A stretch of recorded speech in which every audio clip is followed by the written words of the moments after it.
Je rappelle que vous êtes chirurgien dentiste à Paris et que vous nous parlez aujourd'hui de nos gencives. Justement, on va aborder quelques-unes des pathologies plus ou moins fréquentes qui peuvent les toucher, ces gencives.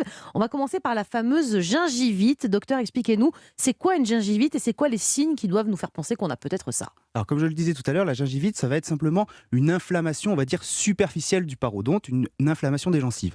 Ça va se manifester par des saignements, par un gonflement de la gencive, par certaines fois des douleurs. Et c'est quelque chose qui est encore assez réversible. C'est-à-dire que dès qu'on va avoir ces signes-là, il faut ne pas hésiter à consulter un dentiste qui va essayer de regarder un petit peu ce qui se passe. Est-ce qu'il y a beaucoup de plaques? Est-ce qu'il y a beaucoup de tartre? On va éventuellement faire un détartrage. Et le détartrage est un des traitements de la gingivite. Peut-être qu'il faudra ajouter des antibiotiques, ou des antiseptiques comme des bains de bouche pour réparer cette gingivite, pour assainir le parodonte et ne plus avoir ces saignements. Jusque-là, tout va bien. Si on ne traite pas cette gingivite, elle va pouvoir se développer et toucher l'os sous-jacent à la gencive et donc se transformer en parodontite. Et là, les problèmes sont un peu plus importants. Oui, on y reviendra tout à l'heure. Alors, il y a une auditrice qui nous a écrit, une certaine Mélanie G, Ouais, allez, ça y est, c'est encore pour moi. qui- Et ça charne aujourd'hui. mais qui souffre d'halitose, c'est-à-dire de mauvaise haleine. Est-ce que ça pourrait provenir de gencives qui sont malades? Oui, bien sûr, la litose peut provenir de gencives malades. Comme je vous l'ai dit, le gros problème, c'est les problèmes bactériens. Et la mauvaise haleine vient souvent d'un développement bactérien important. Donc oui, les gingivites peuvent créer une mauvaise haleine, Oui, une halitose. Vous avez votre réponse. Je ne suis pas seul. Alors, est-ce que c'est un bobo, j'allais dire, très fréquent dans la population, la gingivite? C'est un peu le truc, on va dire, de base, assez fréquent pour vous, Alors, comme maladie des gencives? C'est assez fréquent. C'est assez fréquent. Je pense qu'on a tous connu, je pense que 100% de la population sera touchée un jour par une gingivite. On a tous un petit saignement, une petite inflammation de la gencive. C'est une gingivite. Et est-ce que ça touche plutôt les adultes? J'ai l'impression que les enfants sont un peu épargnés, Ouais. qui font pas beaucoup de C'est vrai. gingivite, Mmh. même s'ils se brossent pas super bien les Bah ouais, dents. c'est étonnant. Et ce qui est assez étonnant parce qu'ils ont souvent un système immunitaire assez immature, etc. Mais effectivement, les enfants sont moins touchés. On a des enfants qui sont très touchés par les gingivites, mais dans la majeure partie, ils ne sont pas touchés. Ça arrive plutôt à l'adolescence. Et c'est pour ça qu'il faut mettre vraiment l'accent sur l'hygiène bucco-dentaire au moment de l'adolescence. En France, on n'est pas très très bon là-dessus, je trouve. On n'explique pas assez le brossage de dents, on n'explique pas les méthodes de brossage, on n'explique pas le passage du fil dentaire, de la brossette interdentaire. Et pourtant, c'est le seul moyen pour lutter contre les problèmes parodontaux et donc les gingivites, les parodontites, c'est l'hygiène, le brossage, la maintenance. Le fil dentaire, c'est pour tout le monde vraiment? Moi, c'est vrai que j'en utilise pas particulièrement souvent. J'ai l'impression de me bien brosser les dents, mais c'est quelque chose que vous conseillez vraiment pour tout le monde? Alors le fil dentaire, oui, bien sûr, on le conseille pour tout le monde. Le fil dentaire, il a un rôle assez précis. En fait, si vous regardez bien, toutes vos dents se touchent les unes aux autres par un seul point. Et ce point-là, c'est vraiment c'est ce qu'on appelle un point de contact entre les dents. La brosse à dents, elle ne peut pas y aller. Oui. N'importe quel poil de brosse à dents ne peut pas y aller. Le seul moyen de nettoyer ce petit point de contact, c'est le fil dentaire.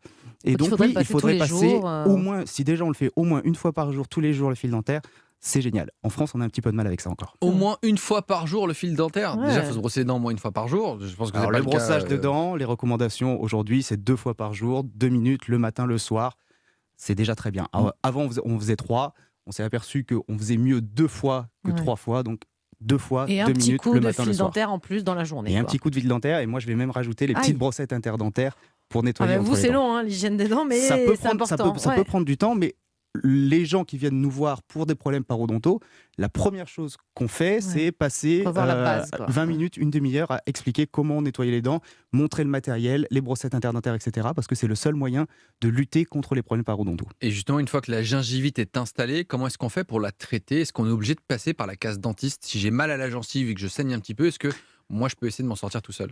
Alors, on peut essayer de s'en sortir tout seul, mais comme le problème principal va être la plaque dentaire et le tartre, évidemment, le passage chez le dentiste est indispensable parce que le dentiste va faire une analyse totale du parodonte, va regarder un petit peu l'état de tout ça. Et s'il y a besoin d'aller faire un assainissement, un détartrage ou des traitements un peu plus lourds par derrière, il faudra qu'il passe par le dentiste. Oui. Bon, alors si on la traite pas, cette gingivite, vous l'avez dit, l'une des complications, c'est la parodontite. C'est quoi les signes qui doivent nous faire penser qu'on est déjà malheureusement à cette étape-là? Alors, la parodontite, elle va se manifester toujours par des saignements. On a toujours eu une gingivite, mais on va s'apercevoir que petit à petit, nos dents ont tendance à se déchausser. C'est-à-dire que la gencive et l'os qui est autour des dents va avoir tendance à disparaître. On va avoir des gros espaces créés entre les dents. Parfois, on va avoir des petites dents qui vont commencer à bouger. Et à terme, on va pouvoir perdre nos dents juste à cause de ça. Est-ce que c'est un signe de mauvaise santé d'une façon générale que d'avoir des gencives ou une parodontite?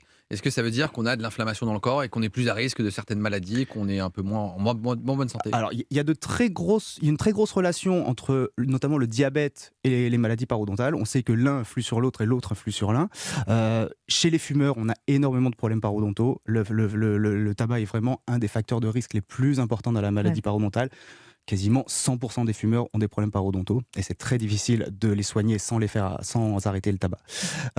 Et il y a d'autres maladies telles que le VIH, les maladies chez les immunodéprimés notamment, où il y a vraiment un conflit entre le développement bactérien et la réponse du corps. On peut avoir des problèmes parodontaux importants. Très rapidement, comment vous la traitez, la parodontite, sachant que vous avez dit il y a la gencive qui se rétracte, on ne va pas greffer de la gencive, si? On peut greffer de la gencive dans certains cas, mais là, le problème de la parodontite, ça va pas être trop la gencive, ça va surtout être l'os. C'est l'os qui disparaît. Et effectivement, dans ces cas-là, rajouter de l'os, ça, on ne sait pas faire. La seule chose qu'on sait faire, ça va être stabiliser les choses, c'est-à-dire faire que ça n'empire pas. On va vraiment rappeler les méthodes d'hygiène de maintenance. On va faire éventuellement un assainissement parodontal, c'est-à-dire un surfaçage radiculaire. On va aller nettoyer sous les gencives, sous anesthésie locale, un petit peu comme un détartrage, mais un peu plus profond et un peu plus puissant, pour aller éliminer le tartre, les bactéries qui peuvent être responsables de tout ça. Très bien, docteur Van der Witt, on va continuer bien sûr